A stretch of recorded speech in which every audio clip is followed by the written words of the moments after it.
Life Audio.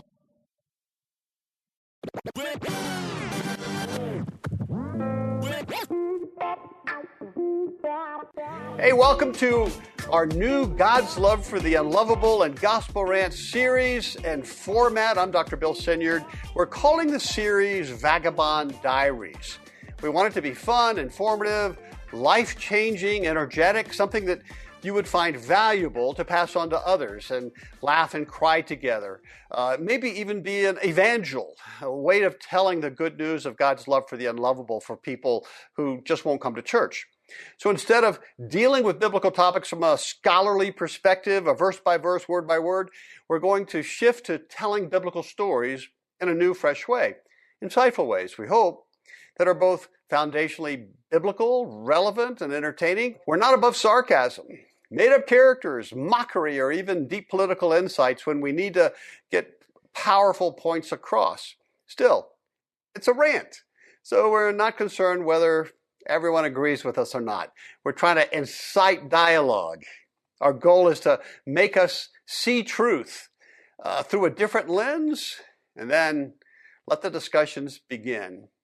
Think of adult bedtime stories maybe, or Bible group conversation starters, getting people together in your home, people who don't go to church, and having them hear this story just for fun and kick it around.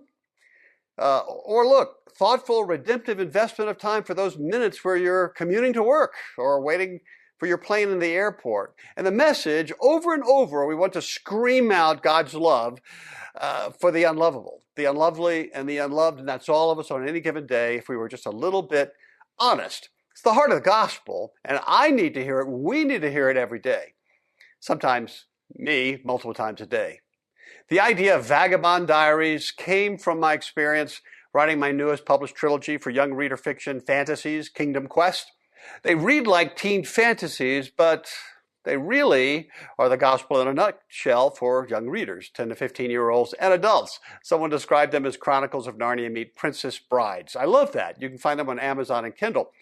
A little humor every now and then is a good and welcomed heady elixir.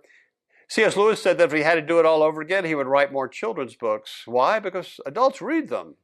And I agree. So that is our goal in this Vagabond Diaries series at Gospel Rant. The Vagabond Gospel is going to show and tell the biblical principles in a unique and narrative form. Let me know what you think.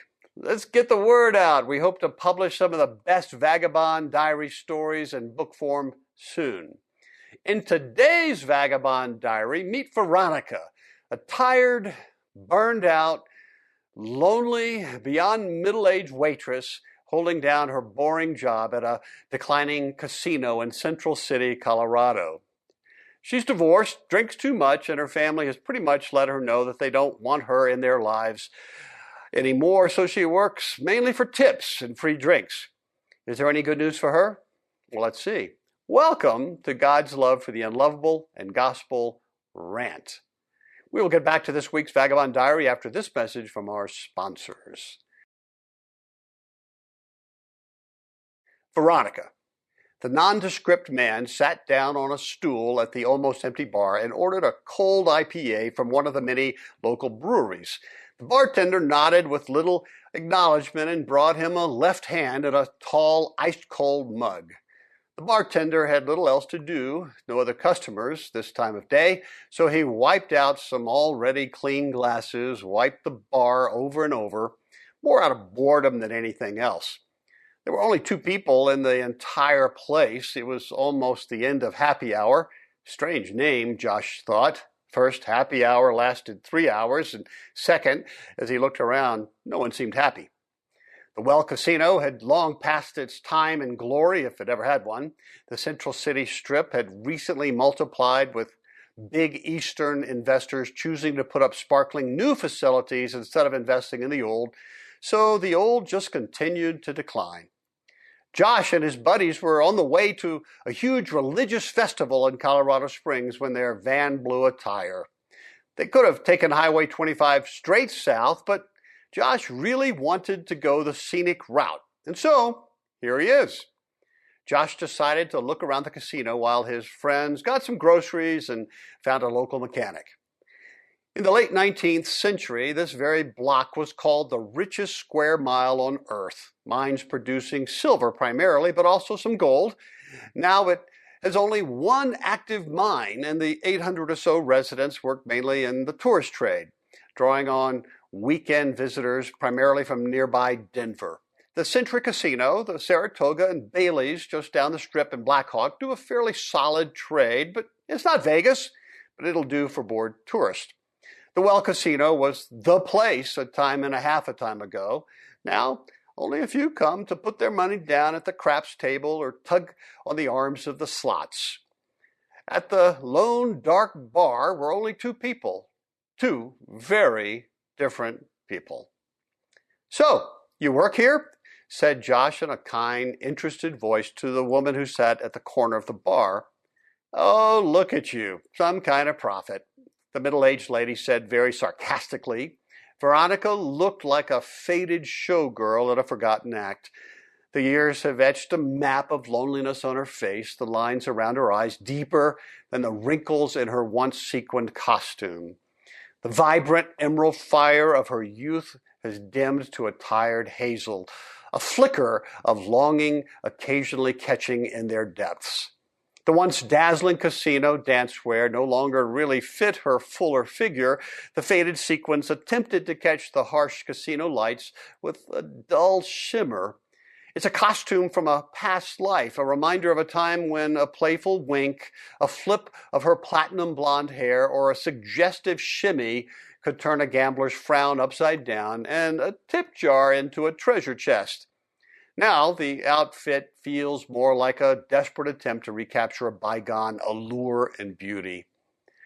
Her practiced smile is no longer real or warm. It doesn't quite reach her eyes, if you know what I mean. Her laugh that once would fill a room has become a hollow sound that speaks more to the emptiness within than to any shared joy or hope.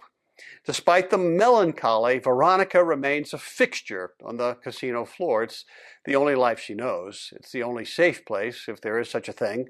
In some ways, she and the well have a lot in common, both on the decline and both empty. Her hands now cradle a tulip glass about a third filled with a rich amber liquid, reminiscent of burnished honey or polished copper. The glass has a wider bowl that tapers towards the top, allowing for the precious aroma to concentrate at the rim, allowing some to better appreciate the whiskey's subtleties. But she's not there at that bar stool at the well at that time to appreciate the colors or the aroma. She needs something to dull the pain. There was a time when she really appreciated the whiskey's first burst of warmth on her tongue that predictably gave way to a complex interplay of flavors, malty sweetness balanced by the oaky dryness, hints of citrus and spice peeking through on the finish. The peppery spice lingered pleasantly on the back of the throat, inviting another sip to explore the depths of flavor. Now, she just wants to get drunk. "You have no idea," said Josh with a wry grin on his youthful face. "What are you drinking?" "I thought you were a soothsayer. You tell me." "Well," said Josh, "my guess is Scotch, straight up. The tulip glass is a bit of a giveaway, but I'm more interested in why you're drinking." "Well, my afternoon just got brighter. Now some wealthy flyboy is going to get into my head and fix me. Is that you? Are you a psych, a Mormon missionary, a social worker, or maybe a narc? Look, no drugs on me." She waved her hand over her slumped, tightly wrapped body and took another swig of her cutty sark straight. "None of the above. I'm just into people." "No worries, I'll leave you be," said Josh. "Oh, no, you started it. I got nowhere to go, and clearly no one's waiting at my flat for me." "Well, okay, look at me, look into my eyes.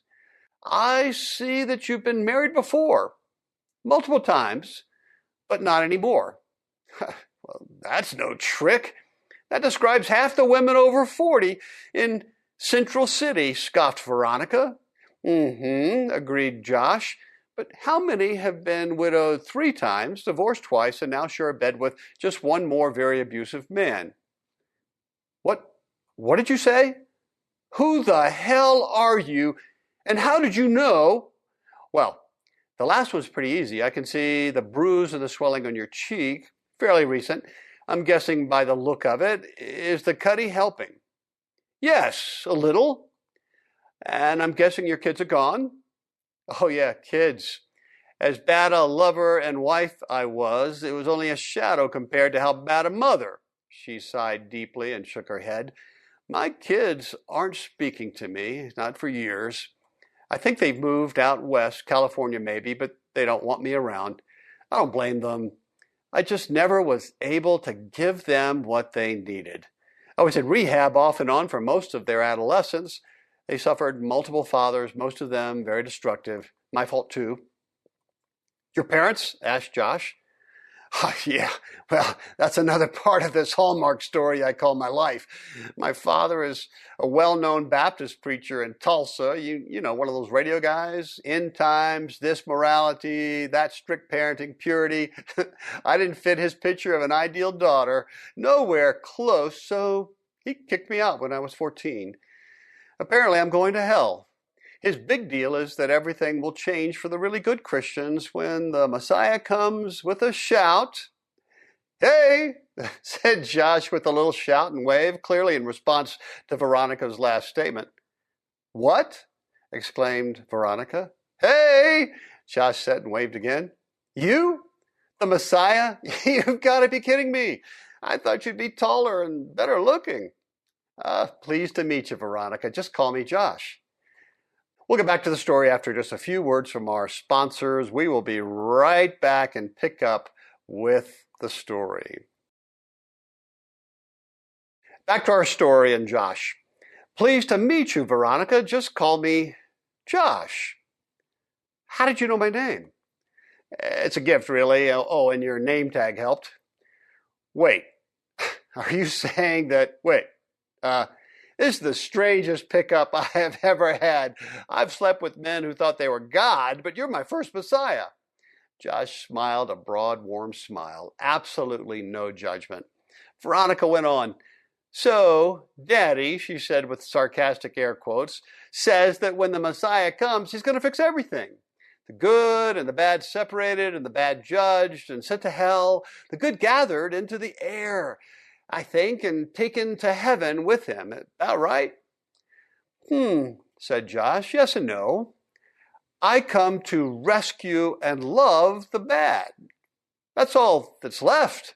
The so-called good don't want anything to do with me because I hang out with the drunks, the lonely, the failures, the adulterers, those who the world has betrayed and left behind, the broken, the unloved, those with bunches of husbands and wives, those loved by none.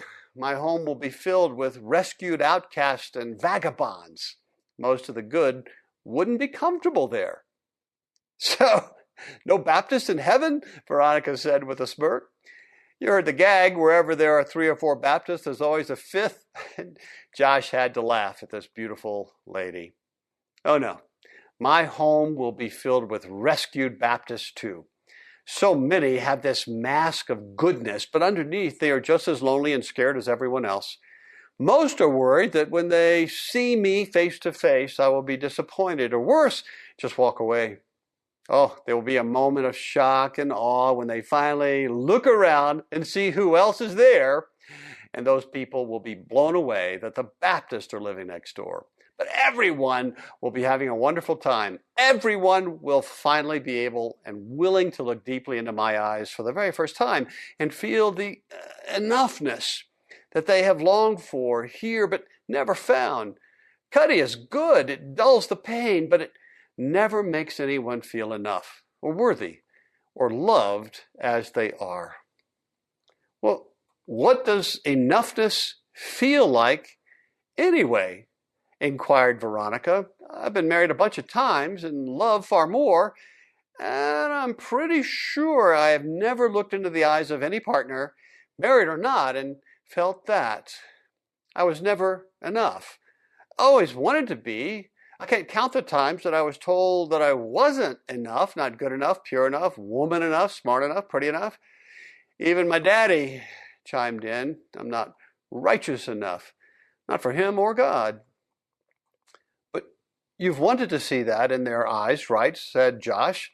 You have wanted to feel lovable, right? Would I be close to say that you have jonesed for that your whole life? Now tears welled up in Veronica's kohl-rimmed eyes and cut a path through all the makeup on her face. So imagine walking into a room, said Josh, filled with people, and they somehow become aware of you, and everyone turns from whatever they were doing and gives you that look of OMG. Now the party can start because the guest of honor is finally here. They even start clapping for you. Imagine being in the embrace of a lover and looking into their eyes, and what you see blows you away. It's a reflection, your reflection in their eyes, of just how wonderful they think you are. Real lovers understand.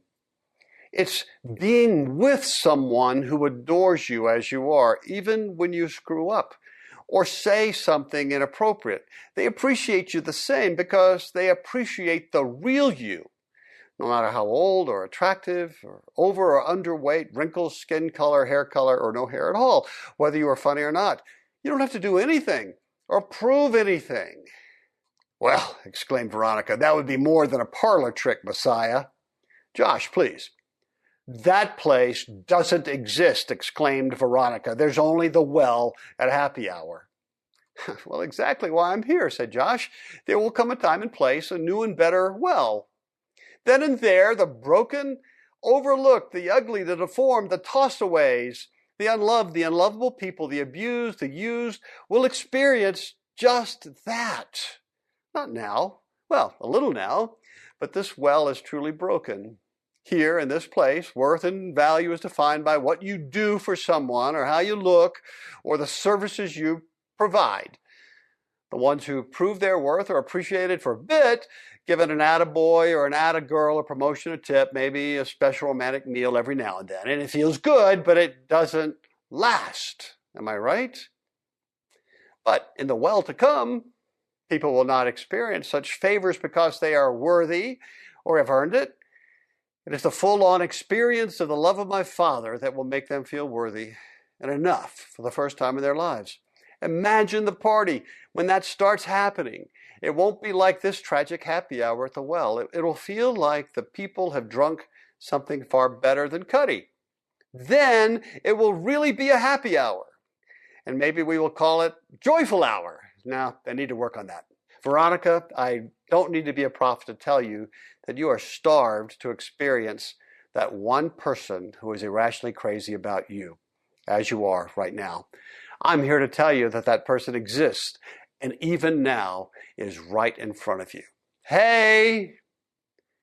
Veronica was speechless and had no snarky repartee. She thought that she had just felt a little bit of being enough, at least for one person, a most unlikely person. Hey, Josh, yelled a voice from across the bar. It was Josh's travel companions who were a little shocked that he was speaking so personally to a bar girl. Hey, guys, this is Veronica. Veronica, these are the guys. Where are the others?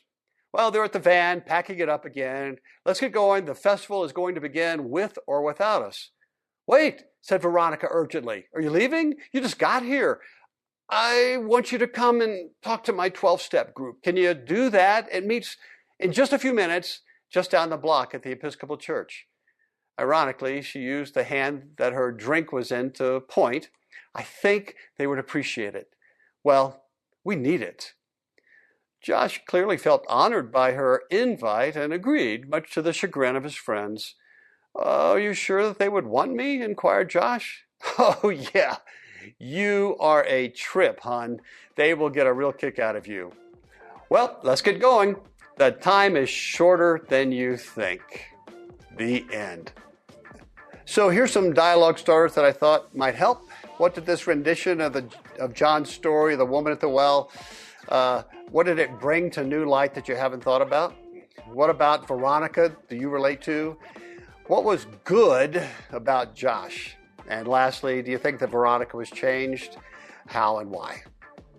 Look, if you like this Vagabond Diary, please like and subscribe and forward the link to friends. Check out my fantasy books, the Kingdom Quest trilogy, available on Amazon and Barnes & Noble. If you want more information, check out my author page, drbillsenior.com, all one word. I've also published a series for women's groups and spiritual formation called Dance Daughters of the Most High. It's fun, informative, and hopeful. Look at 7 underappreciated, misunderstood, and overlooked women in the Old Testament. So this Vagabond Diary was just a preview. We're going to get back to finishing up the top 10 prayers of the Old Testament. And then in mid-September, we're going to shift over to doing Vagabond Diaries for the rest of the year for sure. All right, let me know what you think. Check it out. Take heart, child of God.